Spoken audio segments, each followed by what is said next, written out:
Today's patch notes day for Legends of Runeterra, so naturally we're going to talk about the patch notes. That includes card changes coming to the game itself in terms of some game modes, and I'm going to talk about the likely meta impact of the card changes, and that's all I'm going to cover, because every time I have filmed this, and I have filmed this video a lot as of right now, there is so much footage in my trash can at this point. Every time I've tried to record this video, I have went on a rant or off on a tangent, or I've just talked about stuff that, if I'm going to be honest, it's just not very relevant at the moment. So we're just going to cover the patch notes and focus there. So we're going to scroll all the way down to the card updates, not these paragraphs explaining them. We're just going to come down to the actual changes. So right out of the gate, we have buffs.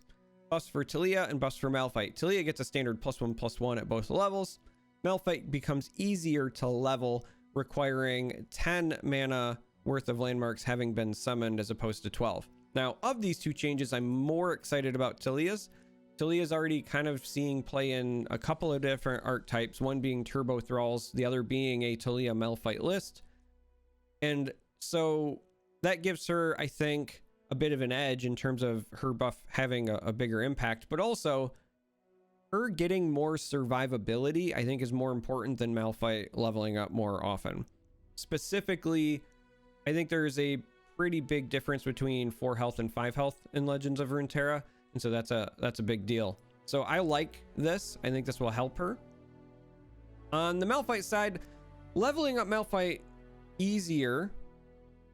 more easily, I guess I should say, so that I don't slaughter the English language. I'm sorry for my poor grammar.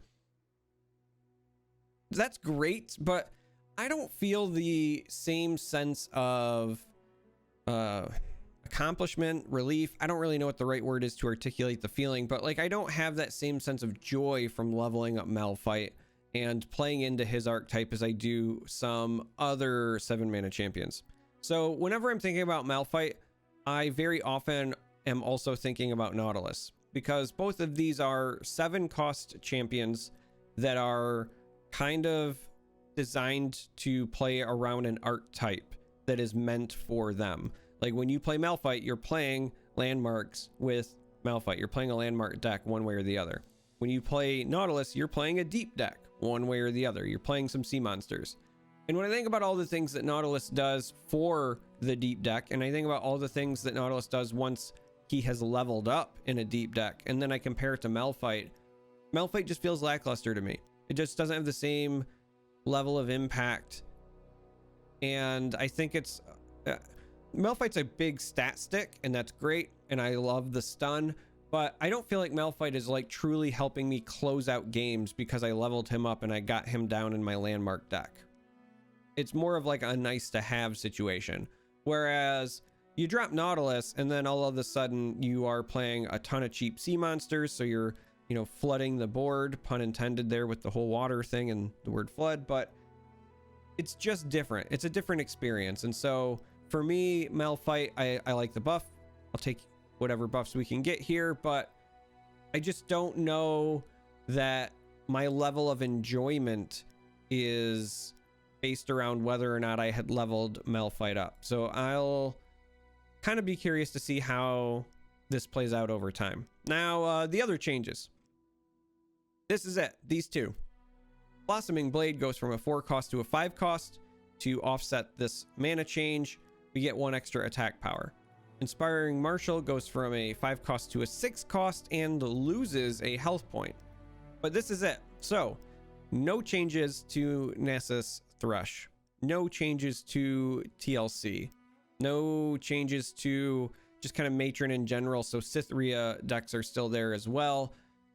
This is it. Now, I will say these are bigger changes than they look like for Azir Aurelia, because they really mess up your, not just your curve, but your ability to set up your finishing turn. So usually in a list like Azir Aurelia, your early rounds are spent developing your board while also trying to make use of the cards that you have developed, but you're like trying to get a Deus down, you're trying to get an Azir down, and then you got to generate some pressure so that you can go in for the finishing blow, go for the jugular a round or two later. And so when you think about that kind of play pattern, right, it might be like a sparring student on 1, and then you've got Deus on 2, Azir on 3, and at that point, like, that's you setting up the board, and you might have got some attacks in, but you don't have your initial payoff to set up the big finisher yet. So with that start, for example, if you played Blossoming Blade on 4, you get a really good Blade Dance, you're triggering, you know, Deus, you're triggering Azir, you're setting off your sparring student, and that round plus the follow-up attack is usually enough that, you know, you've got a good chunk of damage in now. So then in 1 to 2 turns, you can kind of go for the finishing blow. Marshall was, again, right in that curve, or right in that kind of realm where if you're playing Marshall on 5, usually you're trying to set it up so that on round 6 you can play like 1 to 3 Blade Dance triggers with buffed units and just really push for lethal. So Marshall going from a 5 cost to a 6 cost delays that. Blade going from a 4 cost to a 5 cost delays some of that initial pressure. Marshall losing a health point is also relevant because by the time you get to rounds 5 and 6, you're far more likely to have units that can, you know, deal 5 damage to a Marshall. So when you start thinking about things that challenge, you know, playing a Screeching Dragon on 5 and killing a unit, and then they play Marshall on 6, but your Screeching Dragon now has 5 attack because of Fury. Now it can attack into the Marshall. That's a pretty big deal, right? That's another path to cleaning up something annoying like a Marshall. So these changes are relevant. Blossoming Blades change is also pretty relevant when you factor in all of the recall effects. And so being 1 more mana expensive means that you're not as likely to return it with something like lead and follow and then replay it in the same round. Not to say you still can't do that, but it's just not as efficient, right? You're going to start tripping over your mana a bit. Now, a lot of folks are going to say, okay, well, Marshall gets replaced by Voice, and Voice costs 4, so that takes the 4 slot as far as the curve goes, and then Blade's on 5. But that's a bit simplistic because 1, Voice only matters once you've leveled up a champion. Now, it's very easy to level up Aurelia and Azir in this list, but you still have to draw them. So Voice is a bit more prone to bricking in this scenario. It's also a bit more prone to not having an immediate impact because if you're playing it on 4, you know, unless you had an insane opener with Azir and Dune Keepers or whatever, you probably haven't leveled your champion yet.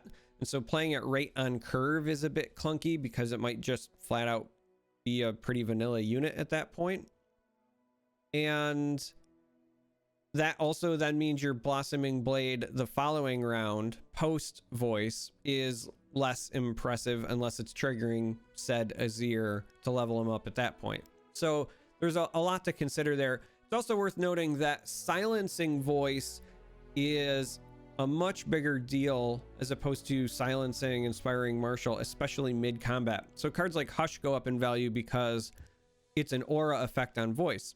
And so if you've got a bunch of Blades and Sand Soldiers attacking and your Voice gets hushed, not only are you, you know, impacting that unit for the rest of the round, but you're impacting all units for the rest of the round. And so before with something like Marshall, you couldn't really do that, right? Once the units were summoned, they just got that buff. Now, obviously Voice has some upsides, right? It's got the additional attack for your units when you attack the good old-fashioned way, the fair way with the attack token. So there is that to think about, and being a bit cheaper does mean that you can be cost effective with it. I had already been testing it even before we got the patch notes, and I liked it. But that was again with a 4 cost Blossoming Blade at the time. So I think that right now these are bigger nerfs than they look, and it'll take some time to see how it shakes out. But I will say I'm a bit surprised that Azir and or Deus didn't get touched. I was kind of expecting Azir to go to 1/4, and I was kind of expecting Deus to potentially go to 3 mana. If not, you know, both of them, at least one of those, because I think that those are, you know, arguably the biggest offenders in that deck and in that archetype. But again, I can see them trying to be conservative and not, you know, over nerf this archetype into the ground, because it's one of the, you know, newest, freshest archetypes that we've received in some time. Between that and like TLC with the Watcher stuff, there hasn't been many like true new deck archetypes in a while. And so I understand why they are hesitant to just kind of nerf them into the ground, because then we're back to playing basically base Runeterra again, which would make some people happy, don't get me wrong, but I can see why they are protective. But the fact that we got no changes in the other decks as well is interesting and disappointing to many, because the other two have been good since Shurima launched, basically. And they can feel oppressive and create some, you know, arguably unhealthy play patterns. I think the big hate for TLC is that, you know, Ezreal and Karma, that archetype died because it was uninteractive. Like, you could just lose 20-0 from burst spells, and Riot said, you know, there's a level of interactivity that we want in our game, and this doesn't fit it. And while the Watcher is not the same, and the Watcher has levels of interactivity, the sheer number of times that you can play versions of the Watcher as a threat in Shadow Isles makes it feel like you can't interact with it, because you continue to get yourself into situations where the Watcher threatens to win the game for 0. And so I know some of the folks have mentioned, you know, okay, well, maybe we make it always cost at least 3 to shut out things like Matron plus Watcher plays, and I would be fine with that. I've also been thinking for a bit that I think that you open up a lot of potential counterplay as well if, instead of tying it to attack, there is a part of me that thought, what if the Watcher was a unit with Overwhelm and its effect was on Nexus Strike? So instead of playing a Watcher one at a time, seeing if your opponent has an answer, and if they don't, you swing, and if they do, then you play another Watcher one at a time, you would change the play pattern to be incentivized to play potentially a bunch of Watchers, all hoping to get that Overwhelm damage in, and that could be a finisher in and of itself. But then also you would have the Nexus Strike component, but in doing it that way, you also open up more counterplay. So things like flash freezes become you know, a bigger impact, for example, or, you know, you get to play things during the attack to react, right? So things like stuns, concussive palms, or whatever, those would still be impactful during the actual attack round, because again, it would be Nexus Strike and not like when the attack is declared. Now, I again, I'm just spitballing here. I think that folks just don't like feeling helpless, and that was again one of the big problems with the Ezreal Karma archetype, and they're just kind of tired of feeling helpless against TLC. So I'm surprised I didn't see any changes, surprised Nasus Thresh didn't see any changes, because it's a very effective archetype. And I think the thing that stands out the most to me personally about Nasus Thresh is just that it doesn't have many bad matchups.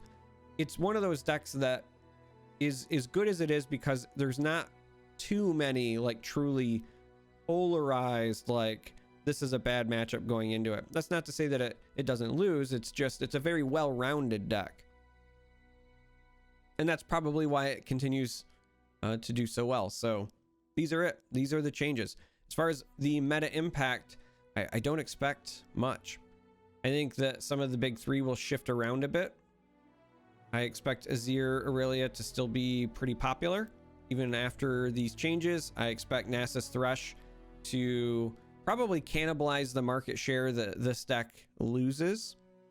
So as some folks say, okay, you know, I don't like these changes, I'm going to play something else. I think many of them, if they are truly just playing to, you know, do well on the ladder, they will likely end up playing something like Nasus Thresh or discard aggro or something in that vein. But I think that the big three will likely still be the big three in terms of both ladder and tournament play. And then you'll see the occasional, you know, tier 2 decks, or decks that arguably could be tier 1 but aren't considered tier 1 because of their low play rates. But I do think you'll see other decks that are still popping up on ladder to cannibalize the big three, or just kind of take advantage of those matchups. So again, discard aggro I think is still a great deck. I think things like Azir Burn and even Spiders in some respects, things like that, they're capable of going on streaks, right? And that's kind of all you really need at this point. But yeah, I don't expect too many big earth-shaking meta changes here. So that was it for the card changes. Now, I do want to end with potentially some good news and also one last caveat. Actually, let's jump down to the caveat now. There was a number of bug changes as well.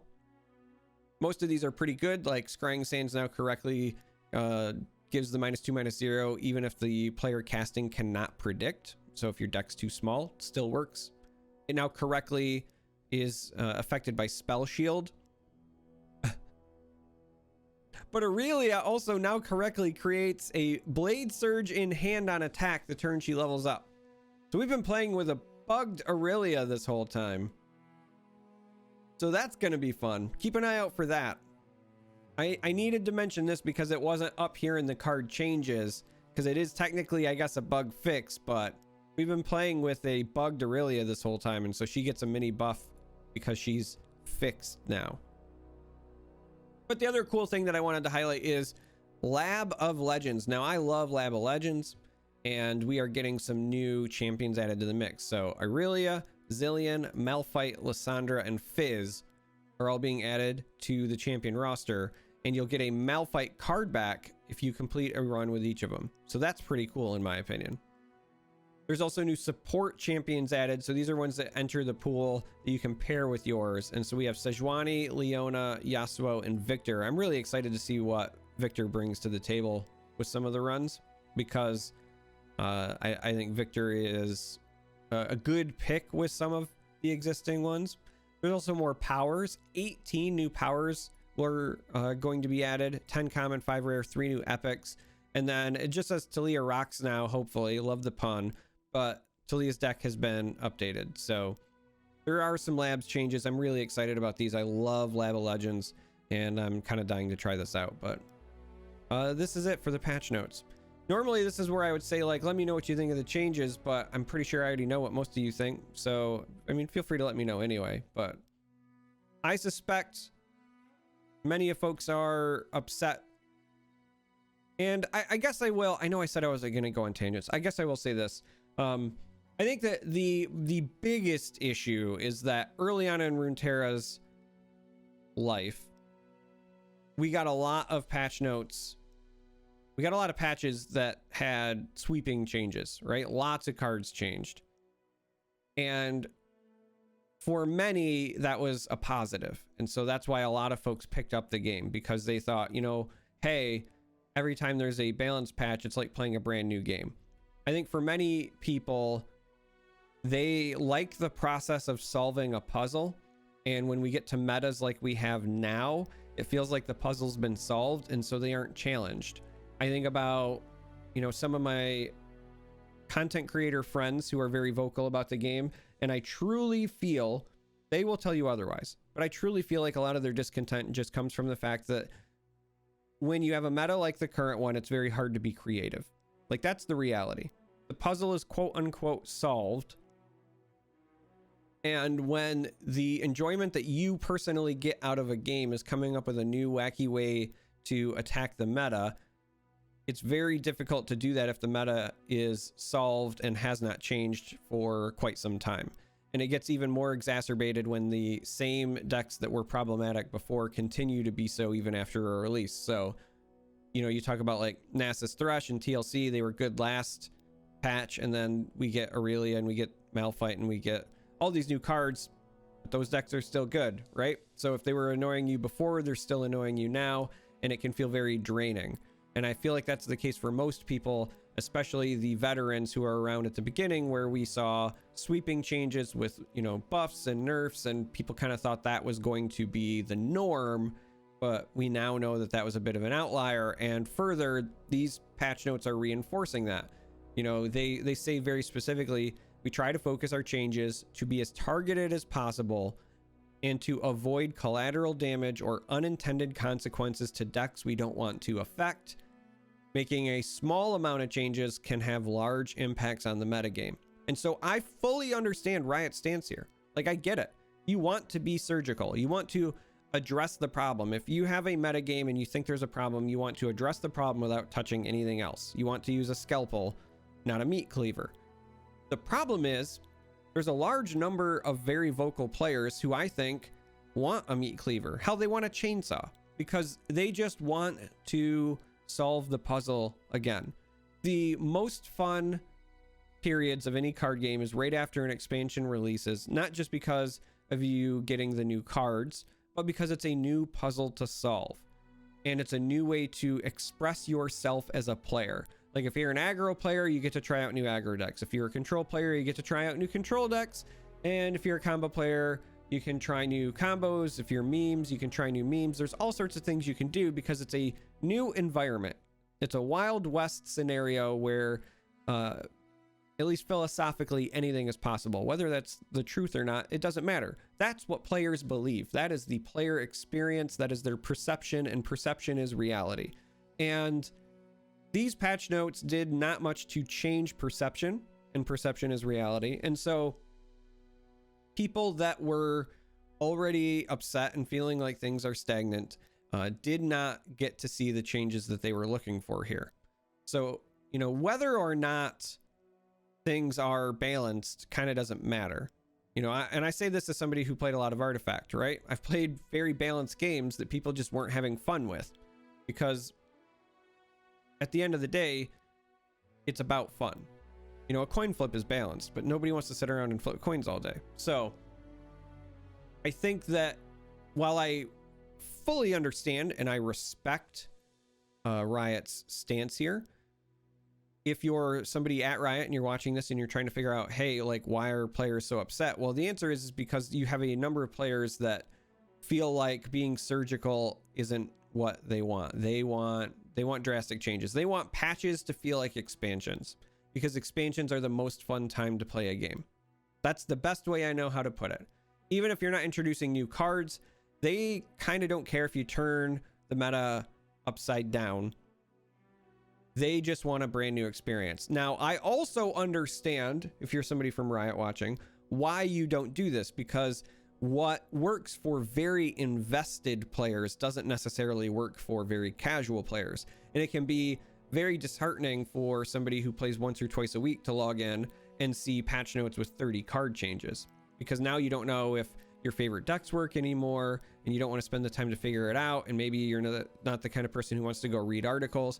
And it's wildly different for those of us who love Runeterra, and for the folks who put hours and hours into it every day. They are a different breed of player than the folks who, you know, might play 2 or 3 times a week. Both of those players and both of those players' experiences are valid. And so finding that happy balance between the two is very important, especially as a business, because you want to keep people engaged and you want to keep people spending money. And if that means kind of catering to both audiences, then you got to find that middle ground. And so, again, knowing that Riot also likely has a bunch of information on player engagement and the metrics they have for those. And I know this because I have, you know, friends at other studios. I don't pretend to have any inside knowledge at Riot, so let's be clear about that. I haven't talked to a Riot employee about this or whatever. I'm just kind of basing this based on my previous experiences. But I suspect that they have a lot of data on player engagement and what works and what keeps players engaged. And I truly believe that things are likely not as dire as the vocal folks think it is, and that things are probably not driving players away in droves. I mean, Riot even says right here, we love the play pattern of Aurelia Azir as well as Blade Dance. We've learned that a ton of players love it too. Now, you could look at that and you could be a cynic and say, well, Riot is saying this because there's a high play rate on the ladder, and that Riot is just not understanding their own game and understanding that the high play rate is because the meta is warped and the deck is too strong. I'm going to choose to give Riot the benefit of the doubt and say that they are smarter than that, and that if they are confident enough to say this, then they probably have other metrics regarding player engagement that we just haven't seen, and that again, things are not as dire as it looks. And I know that's hard to hear because all of us want our own voices to be heard. And if there's a number of us that are saying like, I'm not happy with the game, it can be very hurtful and painful and cause people to lash out or whatever. If somebody comes and they say like, well, you know, I'm sorry you're not having fun, but more people than ever are having fun. Or I'm sorry that you're not having fun, but you know, we haven't seen major changes in our player engagement, whatever. Basically, what I'm trying to say is there's like no way Riot could come out and say anything that is going to make this group of players happy other than here's a bunch of card changes. There is, we all want more communication, but there is no communication Riot could release that says, you know, hey, here's some numbers. Hey, here's the transparency. It doesn't matter what they do. At the end of the day, if they didn't do what we wanted or what we expected, like we're just not going to be happy. And so it hurts to kind of reflect and realize that. And it sucks to think that, you know, like maybe I'm the problem because, you know, maybe I'm just a part of a vocal minority, but I don't know. Like I said at the start of this, I filmed this video a ton of times, and every time I go kind of on a rant, but I'm trying to do my best to look at this holistically, and I fully understand why people are upset and why they feel in many ways almost betrayed because we had so many sweeping changes early on in the life of the game, and that's what people want. And like I said, Riot right now with these updates are very clearly telling us that they want to be surgical with their card updates, and it's very clear that there is a number of us that don't want surgical, they want a chainsaw. And that's fine. Like, I get it. Like I said, expansions are the most fun time to play the game, and whether you are a, you know, top of the ladder player or whether you are a content creator, whatever, those moments in time when you feel like anything is possible is when everything is going good for you. It's good for your content because people are checking your channel, trying to see what kind of decks you can build, and it's good for you on the ladder because people are trying a bunch of different things, decks aren't refined, and you can, one, gain an advantage by finding the next big deck, but two, as the meta develops, there's those moments where you can stay one step ahead. If you're a great player, if you're a great deck builder, you can take advantage of the meta when it is still developing because you can see the trends and then properly identify where to go.